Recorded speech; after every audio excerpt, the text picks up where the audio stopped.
Let's go. নমস্কার বন্ধুরা, welcome to আরকে sports. আশা করি তোমরা সবাই সুস্থ ও ভালো আছো। তো এই ভিডিওতে আজকে ইন্ডিয়ান ফুটবলকে নিয়ে কিছু আপডেট শেয়ার করার আছে, তাই একটু স্কিপ না করে ভিডিওটা শেষ অবধি দেখতে থাকো। আর যারা এই চ্যানেলে প্রথমবার এসেছো তারা চ্যানেলটাকে সাবস্ক্রাইব করে দেবো। তো প্রথমেই গতকালের ম্যাচটা নিয়ে কথা বলি। তো গতকালের ম্যাচেও কিন্তু একদম জঘন্য পারফরমেন্স করে দেখিয়েছে আমাদের টিম ইন্ডিয়ান প্লেয়াররা। তো একদমই এই টিম ইন্ডিয়ার যে খেলা, এটা আমরা টাকা দিয়ে দেখব বা এরকম টাকা খরচ করে দেখার কোনো মানেই হয় না। এরকম প্রতিটা ম্যাচেই এরকম খারাপ পারফরমেন্স কি দরকার আছে ইন্ডিয়ান ফুটবল দেখার? যতক্ষণ না ইন্ডিয়ান অরিজিন প্লেয়ার আসছে ততক্ষণ এই সমস্ত প্লেয়ারদের ম্যাচ দেখে কোনো লাভ নেই। আর 2047-এর একটা ভিশন সেট করেছিল, 2080 সালেও গিয়েও সেই ভিশন কমপ্লিট হবে না। ওয়ার্ল্ড কাপ খেলার স্বপ্নই থেকে যাবে যদি এই রকম টিম, এই রকম স্কোয়াড নিয়ে এরকম পারফরমেন্স করে।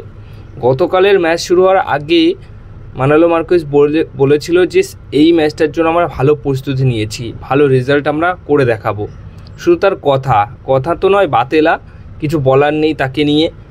আর আমরা কোচকেও দোষারোপ করে কোনো দোষ নেই, কারণ কোচ ভালো করছে না এটা ঠিক, কিন্তু নতুন কোচ এসেও হয়তো এই টিমকে নিয়ে ভালো কিছু করতে পারবে না। কোচ পরিবর্তন করে কোনো কিছু লাভ নেই, প্লেয়ার পরিবর্তন করা উচিত।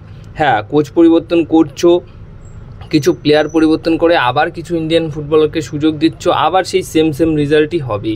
এখন দরকার যেটা কি, সেটা হচ্ছে ইন্ডিয়ান অরিজিন ফুটবলার, ভারতীয় বংশোদ্ভূত ফুটবলার যারা দেশের বাইরে রয়েছে তাদেরকে নিয়ে আসতে হবে। এইটাই সময় এখন, এটা ছাড়া আর কোনো অপশন টিম ইন্ডিয়ার কাছে নাই। এআইএফএফকে কিন্তু এখন ভাবতে হবে। এআইএফএফ এই বিষয়টা নিয়ে না ভাবলে কিন্তু ইন্ডিয়ান ফুটবলের সমর্থকরা কিন্তু মোটামুটি খেলা দেখা বন্ধ করেই দেবে, কারণ প্রতিনিয়ত এইরকম পারফরমেন্স করলে কিছু আর বলার নেই। হ্যাঁ, গতকালের ম্যাচের আগে অবধি কিন্তু 127 নম্বরে ছিল ফিফা র্যাঙ্কিংয়ে টিম ইন্ডিয়া। সেখান থেকে 1-0 গোলে গতকাল হংকংয়ের বিরুদ্ধে ম্যাচ হেরে চলে আসলো 133 নম্বরে। 127 ছিল গতকাল, কিন্তু আজকের দিনে দাঁড়িয়ে 133 নম্বর ফিফা র্যাঙ্কিংয়ে রয়েছে ভারত, যেখানে এই ম্যাচের আগে কিন্তু হংকংয়ের যে র্যাঙ্কিংটা ছিল সেটা 149 ছিল, তারা কিন্তু এখন চলে এসছে 146-এ।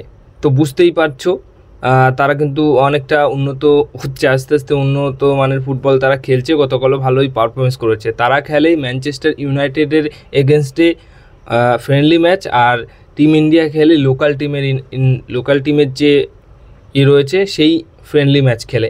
তো বুঝতেই পারছো পার্থক্য কতটা রয়েছে।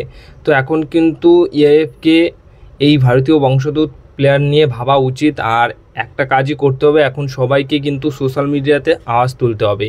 আমি যেমন এরকমভাবে কথা বলছি, এবার আপনারা দেখছেন, কিন্তু এটা দেখলেই হবে না, আপনাদেরও কমেন্টে হ্যাশট্যাগ লিখে OCI player, Indian region footballer, এই সমস্ত কিছু লিখে একটা ট্যাগটাকে কিন্তু ভাইরাল করতে হবে বা ট্রেন্ডিংয়ে নিয়ে আসতে হবে। তাহলে হয়তো এআইএফএফ এটা নিয়ে কিছু একটা করবে। আর এআইএফএফ দেখছে এখন কিন্তু এটা ছাড়া আর কিছু করার নেই, তাদের এটা করতেই হবে।